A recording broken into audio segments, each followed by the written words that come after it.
A security guard of a newly constructed building was attacked by a thief late on Saturday night. Incident occurred at Ramnagar area of the capital.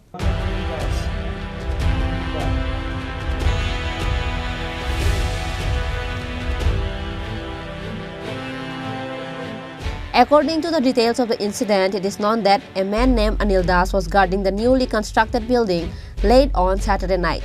At the same time, some of the thieves scammed and stole an iron rod. Later, Anil Das started chasing the thieves, but the thieves stabbed him with a sharp object in the back. Likewise, a statement was given by the witness of the area regarding the incident. আমি তো আমার building এ কাম করতেছি, আমি বাতরান্দা কামু হ্যাঁ এরা যে চুরাই rod নিতে কাজ হইতেছে তা আমি আবার যাইতাম না। আর মালিক হইছে তাবর এই মোটর স্ট্যান্ড তার দোকান আছে, রেস্টুরেন্ট দোকান আছে, তাবর দেব তার নাম। তোমার বাড়ি কো? আমার বাড়ি কুমারঘাট, আমি কাম করি বাইরে নয়। আচ্ছা, ওই বিল্ডিংটার মধ্যে কাম করো? পাঞ্জাব ন্যাশনাল ব্যাংকের লগে? কতদিন ধরে কাম করতেছেন? কাম করতেছি আমি আপনার 3 মাস ধরে। তোমার নাম? আমার নাম পরিন Das. After the incident, Anil Das was taken to Agartala GB Hospital for treatment. Bureau report, Chini Khorang.